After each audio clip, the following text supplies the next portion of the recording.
नाज़रीन, क्या दुनिया एक ऐसे मोड़ पर आ गई है जहां से वापसी का कोई रास्ता नहीं। एक तरफ वो मासूम जाने हैं जिनका लहू अमेरिका के फराहम करदा असले से बहाया गया, और दूसरी तरफ अब वो फैसला आ गया जिसने पेंटागन के तरो दीवार को हिला के रख दिया है।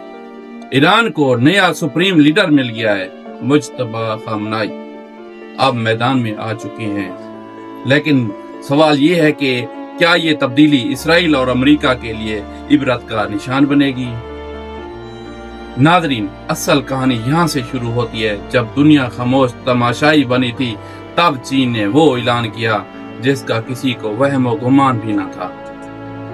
चीन ने साफ कह दिया है कि अब बदमाशी नहीं चलेगी। चीन की इस एंट्री ने अमेरिका के इस खूनी खेल को चैलेंज कर दिया है जो वो दहाइयों से मासूमों की लाशों पर खेल रहा था। क्या चीन और ईरान मिलकर इस फिरौनी ताकत का तकब्बुर खाक में मिला देंगे? अस्सलाम वालेकुम नाज़रीन, मैं हूं आपका भाई शहजाद अमान। उम्मीद है आप सब खैरियत से होंगे।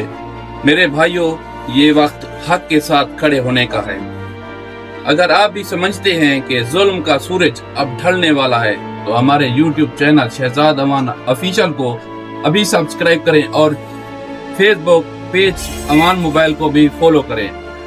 हम मिलकर सच की आवाज बनेंगे। अब क्या होगा?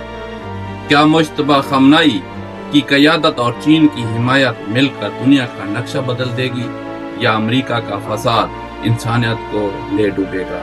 अपनी कीमती राय कमेंट में लाजमी दे और इस वीडियो को इतना शेयर करें कि हर गाफिल इंसान तक ये खबर पहुंच जाए।